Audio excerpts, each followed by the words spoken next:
When did the business model get implemented? Like, when did they start using these algorithms to recommend things? Because initially, YouTube was just a series of videos, and it didn't have that recommended Correct. section. When was that? It's a good question. I mean, they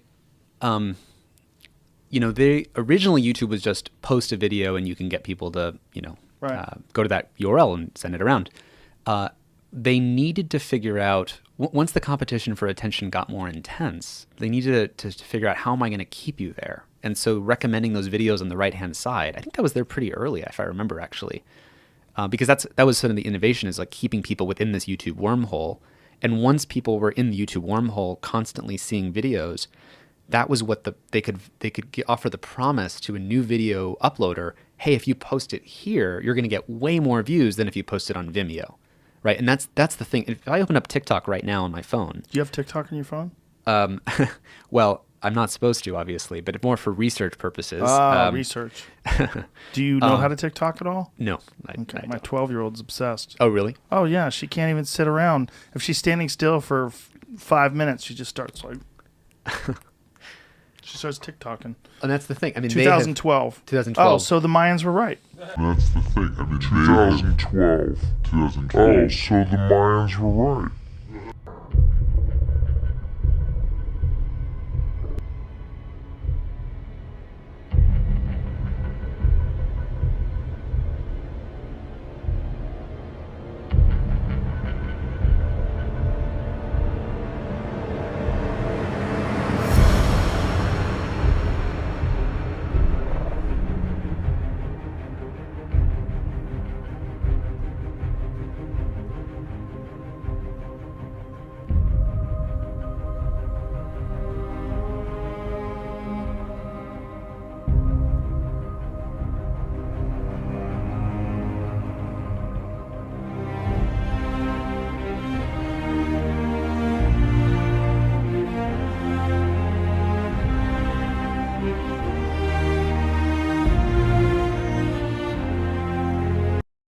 Right.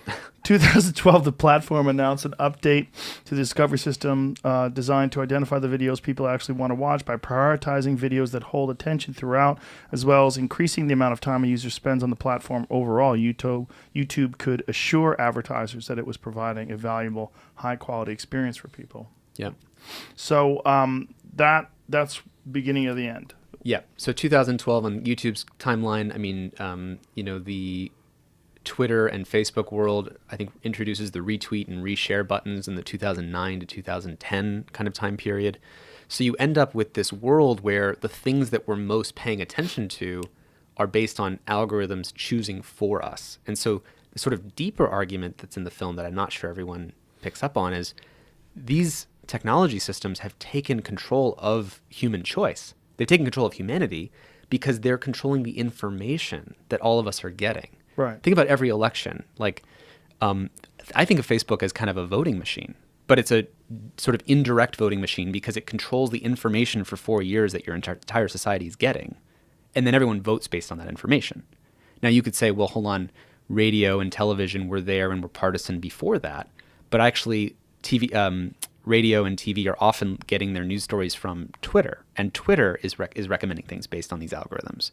So when you control the information that an entire population is getting, you're controlling their choices. I mean, literally in military theory, if I want to screw up your military, I want to control the information that it's getting. I want to confuse the enemy. And that information funnel is the very thing that's been corrupted. And it's like the Flint water supply for our minds. The real issue is if you blur your eyes and zoom way out and say, how does the whole machine tend to operate? Like, no matter what I start with, what is it going to recommend next? So, if you started with, a World War II video, YouTube would recommend a bunch of Holocaust denial videos, right? If you started teen girls with a dieting video, it would recommend these anorexia videos. In Facebook's case, if you joined, there's so many different examples here because Facebook recommends groups to people based on what it thinks is most engaging for you. So if you were a new mom, you had Renee DiResta, my friend, on this podcast. We've done a bunch of work together, and she has this great example of, as a new mom, she joined one Facebook group for mothers who do it-yourself baby food, like organic baby food. And then Facebook has this sidebar. It says, here's some other groups you might recommend, you might want to join. And what do you think was the most engaging of those? Because Facebook, again, is picking on which group, if I got you to join it, would cause you to spend the most time here, right? So for some do-it-yourself baby food groups, which group do you think it selected? Probably something about vaccines. Exactly. So Really? anti-vaccines for moms. Yeah. Oh. Okay. So then if you join that group, now it does the same, runs the process again. So now look at Facebook. So it says, hey, I've got these voodoo dolls. I've got like 100 million voodoo dolls, and they just joined this anti-vaccine moms group. And then what do they tend to engage with for a very long time if I get them to join these other groups? Which of those other groups would show up? I don't know. Chemtrails, Oh, the okay. Pizzagate, Flat Earth? Flat Earth, absolutely. Yep. And YouTube recommended, so I'm interchangeably going from YouTube to Facebook because it's the same dynamic. They're competing for attention. And YouTube recommended Flat Earth conspiracy theories hundreds of millions of times. And so when you're a parent during COVID and you sit your kids in front of YouTube because you're like, this is the digital pacifier, got to let them do their thing, I got to do work. Right. And then you come back to the dinner table and your kid says, the Holocaust didn't happen and the earth is flat. And people are wondering why. It's because of this. And now to your point about this sort of moderation thing, we can take the whack-a-mole stick after the public yells and Renee and I, make a bunch of noise or something, and a large community, by the way, of people making noise about this. And they'll say, okay, shoot, you're right. Flat Earth, we got to deal with that. And so they'll tweak the algorithm. And then people make a bunch of noise about the Thinspiration videos for anorexia for kids, and they'll deal with that problem. But then they start doing it based reactively. But again, if you zoom out, it's just still recommending stuff that's kind of from the crazy town section of Is YouTube. the problem the recommendation? Because I don't mind that people have ridiculous ideas about Hollow Earth because I think it's humorous.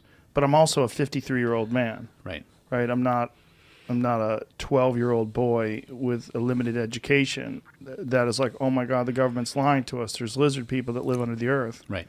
But if that's the real argument about these conspiracy theories is that they can influence young people or the easily impressionable or people that maybe don't have a sophisticated sense of vetting out bullshit. Right. Well, and the algorithms aren't making a distinction between who is just laughing at it and who is deeply vulnerable to it. Exactly. And generally, it just says who's vulnerable to it. Because another example, the way I think about this is if you're driving down the highway and there's Facebook and Google trying to figure out like what should I give you based on what tends to keep your attention. If you look at a car crash and everybody driving on the highway, they look at the car crash. According to Facebook and Google, it's like the whole world wants car crashes. We just feed them car crashes after car crashes after car crashes. And what the algorithms do, as Guillaume Chasleau in the film says, who's the YouTube whistleblower from the YouTube recommendation system, is they find the perfect little rabbit hole for you that it knows will keep you there for 5 hours. And the conspiracy theory, like dark corners of YouTube, were the dark corners that tends to keep people there for 5 hours. And so you have to realize that we're now something like 10 years in to this vast psychology experiment.